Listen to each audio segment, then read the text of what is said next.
కాంగ్రెస్ మరో అగ్ని పరీక్షను ఎదుర్కోబోతుంది. అసెంబ్లీ ఎన్నికల్లో మెజార్టీ స్థానాలు గెలిచి అధికారం చేపట్టిన చెయ్యి పార్టీ 2 నెలల గ్యాప్లోనే లోక్సభ ఫైట్ కు రంగం సిద్ధం చేసుకుంటుంది. ఎన్నికల్లో గెలిచి తెలంగాణలో తమ పట్టు నిలుపుకోవాలని చూస్తుంది. ప్రతిపక్షాల విమర్శలకు ఏమాత్రం తావివ్వకుండా మెజార్టీ సీట్లు గెలిచి ప్రజల మద్దతు తమకే ఉందనే మెసేజ్ను పంపాలని చూస్తుంది. ఇక మరోవైపు కేంద్రంలో అధికారం చేపట్టేందుకు కాంగ్రెస్ హైకమాండ్కు ఇది డూ ఆర్ డైగా వారిన నేపథ్యంలో ప్రతి ఒక్క సీటును ప్రతిష్టాత్మకంగా తీసుకుంటుంది.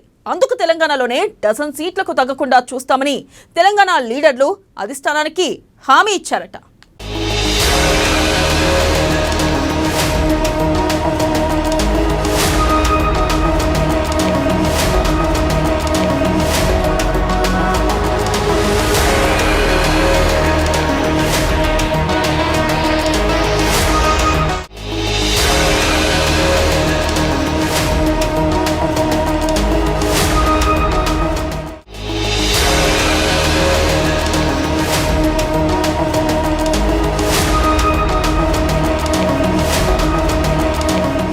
పార్లమెంట్ ఎన్నికలే టార్గెట్ గా కాంగ్రెస్ బిగ్ స్విచ్. తెలంగాణలో 12 సీట్లు గెలిచేలా ప్రత్యేక ప్రణాళిక. సోనియా గాంధీని తెలంగాణలో పోటీ చేయాలని వినతి. రాష్ట్రంలో బీజేపీతోనే కాంగ్రెస్ పోటీ అని సర్వే రిపోర్టులతో బీఆర్ఎస్ నేతల్లో అలచడి. తెలంగాణలో 12 సీట్లకు తగ్గకుండా చూస్తామన్న హస్తం నేతలు.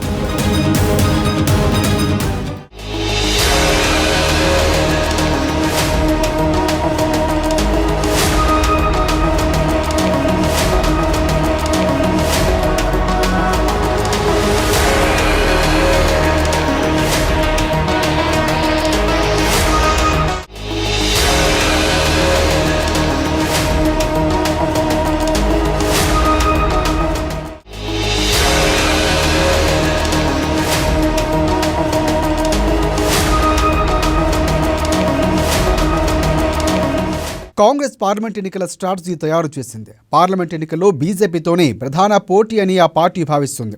అసెంబ్లీ ఎన్నికల్లో బీఆర్ఎస్ను జనాలు తిరస్కరించగా పార్లమెంట్ ఎలక్షన్లో ఆ పార్టీ ప్రభావం అంతగా ఉండదని కాంగ్రెస్ పార్టీ అభిప్రాయపడుతుంది. టీపీసీసీతో పాటు ఏఐసీసీ కూడా ఇదే ఫీలింగ్లో ఉంది. దీంతో బీజేపీని ఓడించేందుకు కాంగ్రెస్ పార్టీ వ్యూహాలను రచిస్తోంది.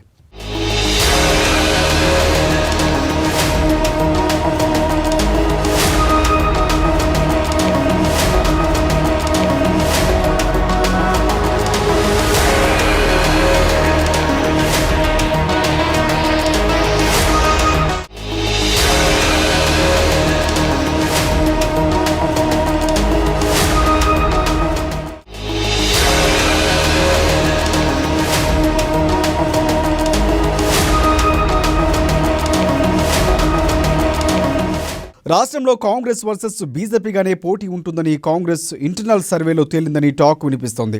దీంతో బీజేపీని ఢీకొట్టేందుకు కాంగ్రెస్ అంతర్గతంగా క్రియాశీలకమైన నిర్ణయాలు తీసుకుంటుంది. మొత్తంగా 17 స్థానాల్లో కనీసం 12 తప్పకుండా గెలవాలని భావిస్తుంది. ఈ నేపథ్యంలోనే బీజేపీ వైఫల్యాలను రాష్ట్రమంతటా విస్తృత ప్రచారం చేయాలని ప్లాన్ చేసింది. గతంలో గెలిచిన 4 స్థానాలను కూడా బీజేపీకి ఈసారి దక్కకుండా టాస్క్గా పెట్టుకున్నట్లు సమాచారం అందుతోంది.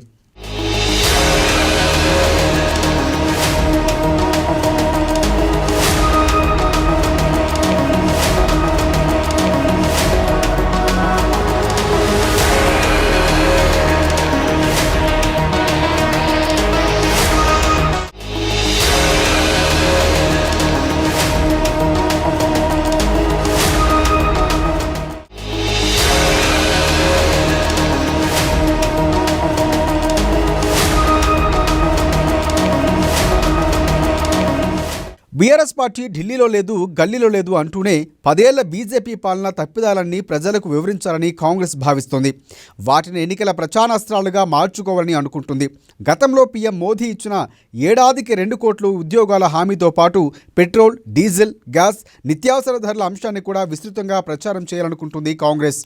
బీజేపీ పార్టీ హయాంలో చేసిన 3 నల్ల వ్యవసాయ చట్టాలు, దళితులు, ఆదివాసులపై దాడులు, మహిళలపై అఘాయిత్యాలు ప్రజలకు అర్థమయ్యే రీతిలో వివరించాలనుకుంటుంది.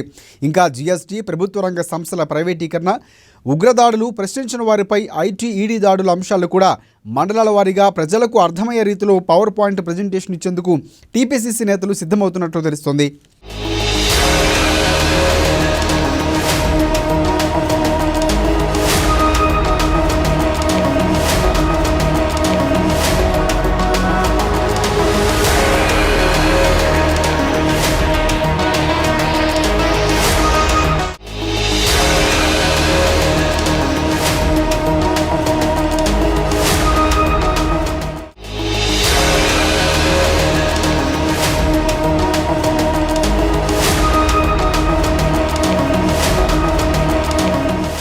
లోక్సభ ఎన్నికలపై ఢిల్లీలో ప్రత్యేకంగా రివ్యూ జరిగింది.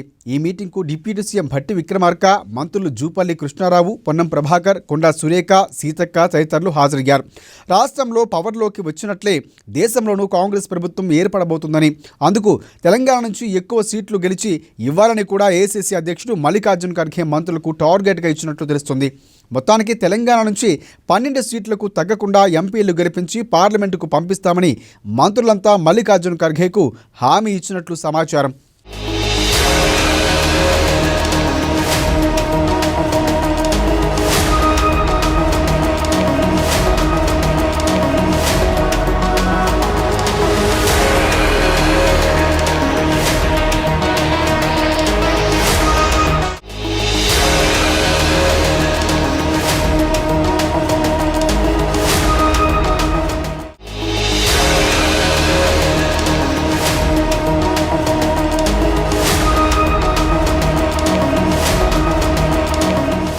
లోక్సభ ఎన్నికల్లో తెలంగాణ నుంచి పోటీ చేయాలని సోనియా గాంధీని కోరామని లోక్సభ కోఆర్డినేటర్లు చెబుతున్నారు. రాష్ట్ర పార్టీ తరఫున తీర్మానించిన పత్రాలు ఏసీసీకి అందజేశారు. ప్రత్యేక రాష్ట్రాన్ని ఇచ్చినందుకు ప్రజలంతా తప్పకుండా గెలిపించుకుంటామని సోనియాకు వివరించారు. అధిష్టానం ఆదేశాలు అనుగుణంగానే రాష్ట్ర కమిటీ యాక్షన్ ప్లాన్ తయారు చేసుకుని అత్యధిక స్థానాల్లో విజయం సాధించేలా పనిచేస్తామని, దేశ సంపద వనరులు దేశానికి ఉండాలంటేనే కేంద్రంలో కూడా కాంగ్రెస్ పవర్లోకి రావాల్సిన అవసరం ఉందని వారు అంటున్నారు.